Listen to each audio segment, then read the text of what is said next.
yung topic natin for tonight is yung regarding doon sa retail ko na binanggit sa amin. The first one is yung new product. Meron tayong mga new product na hindi nyo pa alam, pero meron na tayong stock. Number one, yung macaron gel pen.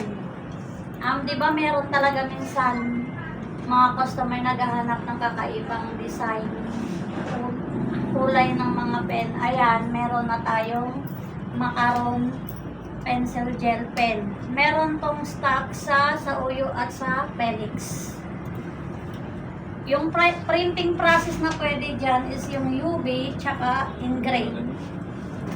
Meron siya local, yung itong pastel, meron local nito, pero ito local imported. Mura lang siya. Pwede tayong magbenta ng 3,450 without print yun. 7 for 100 tsaka 10 for 120. Kung gusto ni customer lagyan ng print, add na lang tayo. Question. Pag may print, magkano kaya? Magkano add, ma'am? Yan. Start 5 pesos. One side lang, ma'am? Yeah. Depende pa rin ba yun sa design? Color? Yes. Ano? Depende sa quantity tsaka sa design. Next, meron tayong leader journal with garter and pen. Ito, hindi ito yung dati nating journal pen na UV print lang yung pwede. Ito siya, pwede natin printan dito sa store gamit yung vinyl tsaka DTF. Ito, may pare siyang, pwede nyo siyang i-recommend kay customer na lagyan ng macaron ball pen since may pen holder siya. Yung pen is not applicable dun sa price na nandito. Yes, may 4 colors available. Royal blue, orange, green, tsaka red. Pwede siya sa UV engrave, which is may engrave machine na tayo, vinyl, tsaka DTF. Mas maganda yan. Then, ito yung aluminum water bottle silver. Meron naman na tayo nito eh. Kaso para aware din kayo na kung napapansin nyo, meron itong iba't ibang kulay ng lid cap. Printing process na pwede dyan is bleeden. Always ask sa on-hand ni warehouse since imported siya. Nasa price list na rin yung price niya, so sana huwag na magtanong sa akin. Yung price niyan is with print na. Then itong white, which is may sample din naman tayo dyan, again imported din siya. Yung pinagkakaiba lang dyan is itong mga takip niya, which is hindi yan makikita dito sa local. Sublimation din yung process niya.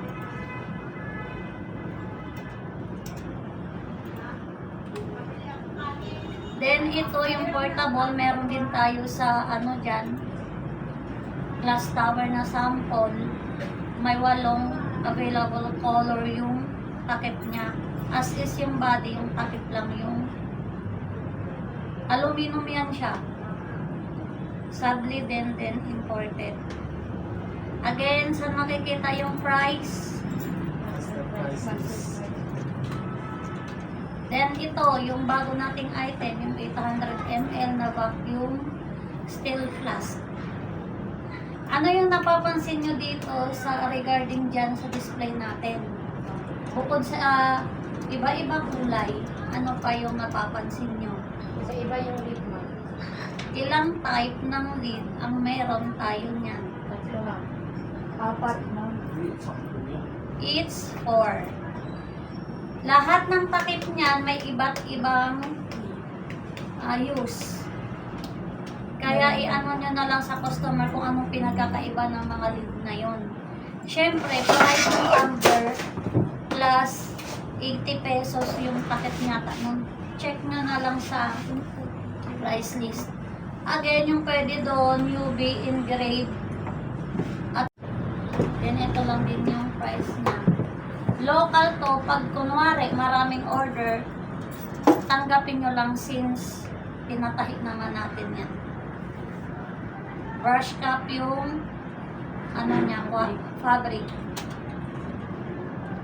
Then, ayan yung brush cap combi 2. Matuto na lang kayo mag-check sa price list para hindi kayo magkamali. Yung price niyan is with DTF logo. DTF yung nandyan sa price list. In case na embroidery, ibang ano yung price.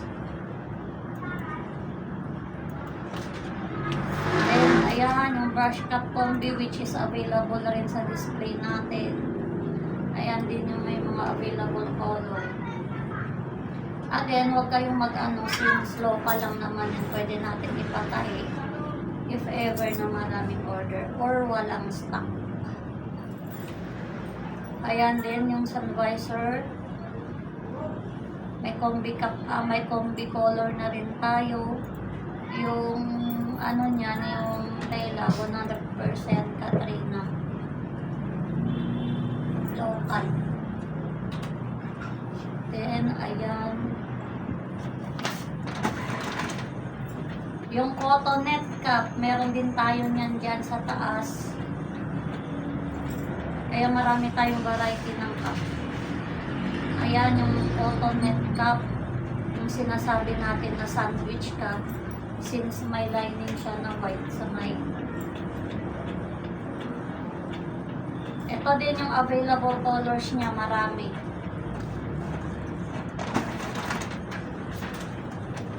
Again, pag kunwari, gusto nyong i-recap kung pinag-usapan natin, nasa ACIP lang yan under retail code.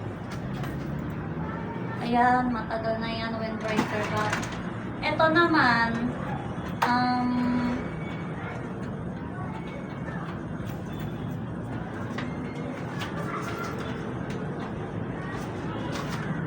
yung bakit naging may bagong item nito kasi itong maroon tsaka yung army green, which is parang maroon to sa code and military green to.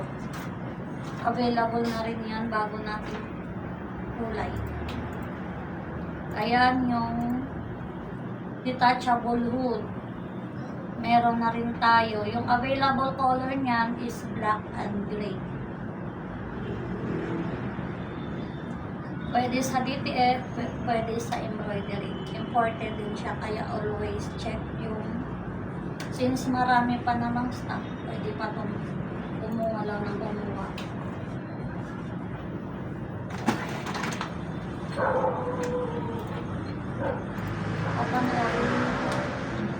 Then meron na rin tayong panyo. Royal Canon yung brand. Ito yung mga available colors niya. Then, pwede na rin to dito lang i-production since mamimili sila sa available fonts natin. Local lang naman yan, kaya pag marami yung ito kasi yung price niya dito is plain only. Add-ons tayo kung ano gusto ni customer, DTF or embroidery.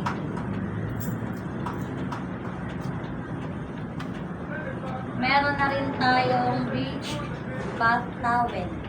30 by 60 inches yung kapal niya. Siyempre, yung pinakamagandang print dyan is embroidery. Hindi pwede yung mga hip press dyan matatanggal. Local lang din yan.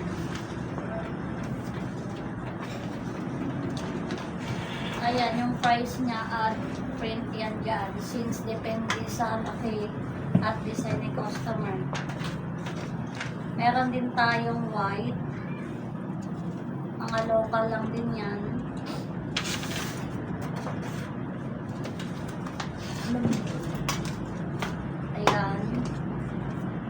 magagandang quality ng towel yan, hindi kagaya ng microfiber na manipis siya. Meron na rin tayong A6 notebook with blank inner page. Yung parang canvas bag yung tela niya, yung cover niya. Imported siya. Subli process niya rin. Subli yung printing process.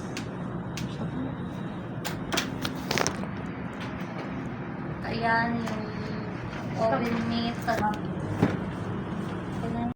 So guys, regarding dun sa napag-usapan natin, ano yung mga nakuha yung idea dun sa mga topics na diniscuss ko sa inyo. Ikaw muna, Chris. Paano tayo? About sa okay sa akin yun. Discuss na about sa yung pag-uugali natin, kailangan natin mag-uuling lang, i-improve natin. Sa akin naman, at least na-tackle yung ilan yung mga stocks na meron sa warehouse na kahit pa paano if ever na may mag-order ng mga bulk orders, alam natin kung kaya ba i-cater na warehouse natin or na company natin.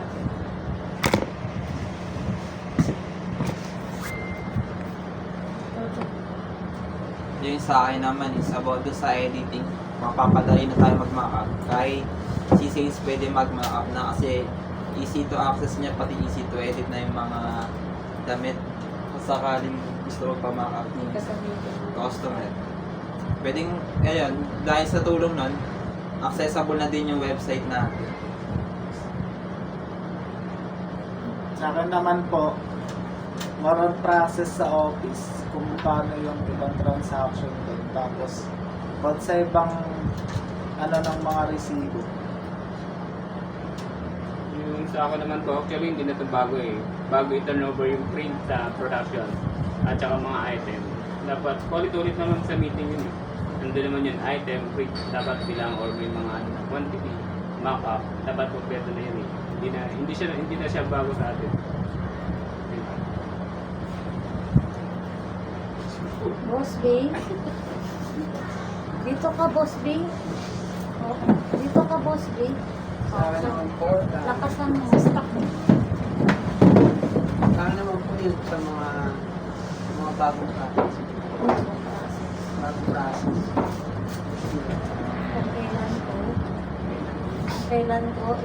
Kailan yung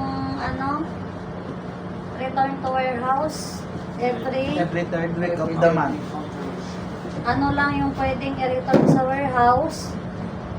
Yung mga mga store. Phase out, slow moving, ano pa? Yung mga di gano'ng mabenta. Overstock. Overstock. Saan tayo replenishment natin? Saan? Anong warehouse? Sa Felix. Step out. Yung sa akin naman, babot ko dun sa mga renewal na mga permit. At least aware na din ako dun sa mga kung sino po yung tatawagan dun, si Ma'am Elizabeth, dun sa mga dun sa mga resibo po na katulad mga OR, I mean kung mga legal permit po, tapos yung sa mga naman sa kung kailan yung renewal niya hanggang January 6 hanggang 15. So ngayon po aware na din ako kung ano po yung process. Ako naman po, mas aware na ako ngayon na sa mga design na marami tayong mga bago, maraming template. Tapos sa mga SIP, marami na tayong mas malaking tulong dahil nandun na yung mga mock-up, sa mga easy to download na siya. Ako naman po, mas mapapadali yung mga pag-process ng mga order dahil more on system-based na tayo dahil hindi na kailangan kumontak sa warehouse kung sakaling magtatanong ng stock, pwede naman i-check sa SCIP yung kung manghihingi ng update, ganun, pwede makikita mo na rin sa system kung anong update sa pending mo, hindi mo na kailangan kumontak or mangulit sa warehouse na kung ano nang process na nangyayari sa pending mo. Yun lang po.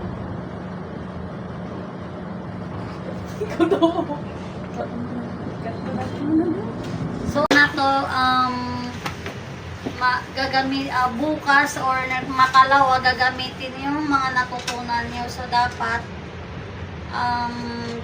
gagamitin niyo siya everyday para wala nang damage or what na mangyayari dito sa workplace. Hindi na rin kayong makakaabala sa mga katrabaho niyo. Hindi lang dito sa store, kundi pati sa ibang department sa head office. Gamitin mabuti yung basta gamitin ng palagi yung system kasi mas pinadali na nga yung system eh. Then gamitin palagi yung website, accessible naman yan sa lahat para hindi na mahirapan yung isa't isa sa atin. Yun lang.